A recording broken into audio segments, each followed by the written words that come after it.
O que é esse tempo? O que eu descobri também nesse tempo aí de estudo da técnica do adolescente? Quando a gente instiga a fantasia, como eu acabei de contar para vocês, por exemplo, do gênio da lâmpada, a gente tem um canal extremamente importante para conseguir informações para o adolescente. Assim como o brincar tá para criança, e o falar tá para o adulto, a fantasia, tá? Ela é um canal fundamental para a gente mergulhar neste mundo adulto. E eu percebi que é muito diferente para alguns adolescentes quando eu pergunto assim: o que você mudaria no seu pai e na sua mãe?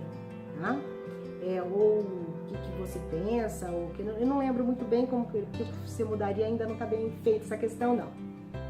Cada questão a gente foi estudada, reestudada, testada. Acho que é importante ter essa noção, tá? Porque senão muda completamente os resultados lá no final. Bem, é completamente, quando eu faço uma questão direta sobre o pai e a mãe, do que eu dizer assim: se você tivesse poderes mágicos, o que você daria no seu pai e na sua mãe? Percebe? Não é ele, é poder mágico, tá? É a varinha de condom, não tá se referindo à pessoa do adolescente, está se referindo a algo mágico, tirou da pessoa dele.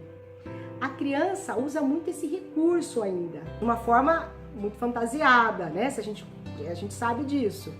Por isso, os contos de fadas fazem tantos sentidos, né? É tão comum a criança às vezes vir contar: nossa, mãe, aconteceu tal coisa com o coleguinha lá da escola, e a gente sabe que ela tá falando dela, né? Bloss fala disso de uma forma muito clara.